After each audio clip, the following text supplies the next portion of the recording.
Itu tadi. Misalnya Fir'aun itu orang pakai status yang diajarkan Allah ke kita. Fir'aun adalah wujida ba'da alam yakun.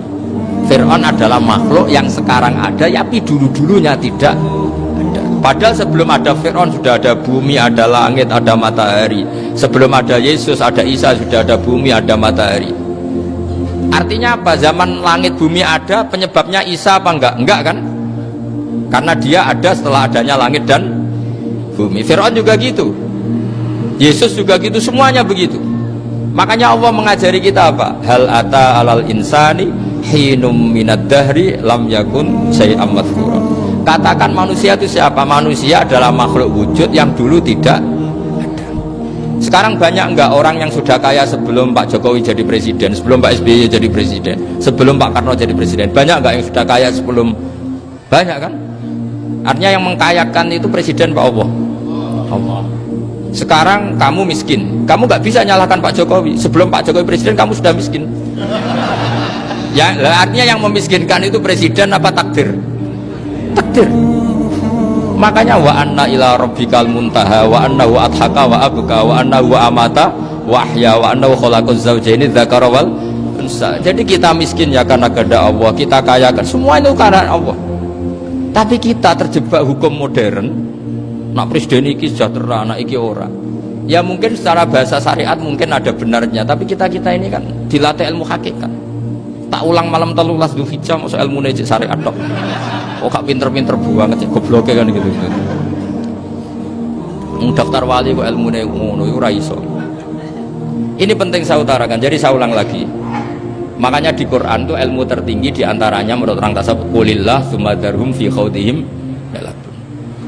Saya itu gak pernah takut mati meskipun saya masih muda, karena saya bayangkan mati itu ya baik-baik saja. Ketika saya hidup ya gak tahu cara ngelola nyawa saya, kenapa kok gak pergi. Kamu tahu caranya ngelola nyawa kamu, kok gak mati sekarang? Gak tahu kan? Tahu-tahu masih hidup kan? Tahu-tahu diutang semacam-macam lah. Sebenarnya kita zaman hidup pun gak tahu cara ngelola nyawa kita, cara kerja jantung kita, cara kerja paru-paru kita. Nanti setelah kita mati pun gak tahu caranya hidup ketika kita.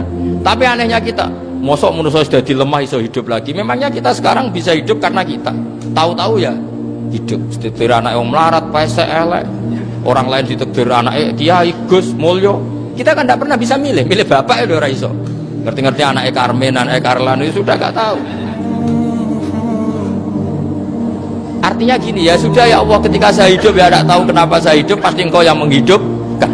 Ketika saya mati juga gak tahu kenapa saya mati, pasti Engkau yang menghidupkan dan mematikan. Maka saya akan baik-baik saja di akhirat, karena ketika di dunia Tuhannya yang Engkau, ketika di akhirat Tuhannya, dan sifat Engkau tidak akan rubah, tetap Arhamur Rahimin. Makanya dulu wali-wali itu kalau mau mati ya santai aja. Said Umar bin Abdul Aziz itu ulama-ulama dulu kalau mau meninggal itu, kalau keluarganya nangis marah besar. Memangnya mau kemana kamu nangisin saya? Lah kamu kan mau mati. Memangnya mau kemana kalau mati? Ya kembali ke Allah. Ya susahnya apa? Di dunia ya milik Allah, di akhirat milik Allah. Inna sholati wa nusuki wa mahyaya wa mamati lillahi rabbil. Yang aneh sampai harus melarat orang wani mati. Wah, aneh tenan. Ya karena sampean tahu mungkin di akhirat lebih miskin lagi kan. Terus repot terus.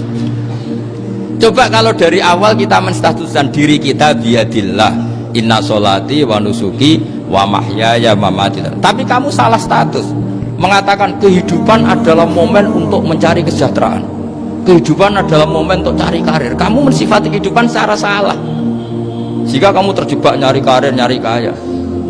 Coba kalau kamu pakai mazhabnya Sufi, kehidupan adalah pemberian dari Allah untuk kembali kepada Allah. Kematian ya seperti itu. Akhirnya ya santai saja. Inna sholati wa nusuki wa mahyaya wa mamati lillahi rabbil alamin. Istri juga gitu. Saya itu tidak sombong. Saya itu mulai nikah sampai sekarang itu hampir gak pernah tukaran sama istri. Sama istri saya itu sering bilang gini, Gus, kali-kali kalau saya ngamuk itu diwales, dilawan, supaya saya punya musuh katanya.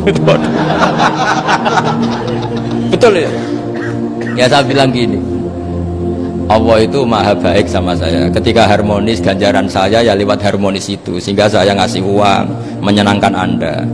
Ketika Anda marah, ganjaran saya lewat sabar. Ya sudah, itu semuanya baik. Kalau kamu marah, saya tidak dapat pahala. Makanya kalau kamu marah tak dengerin. Ini cara Allah membuat pahala tanpa bayar, kata saya. Justru kalau pas rukun itu untuk dapat pahala harus nyervis, jajak nukokno kelambi mahal katanya.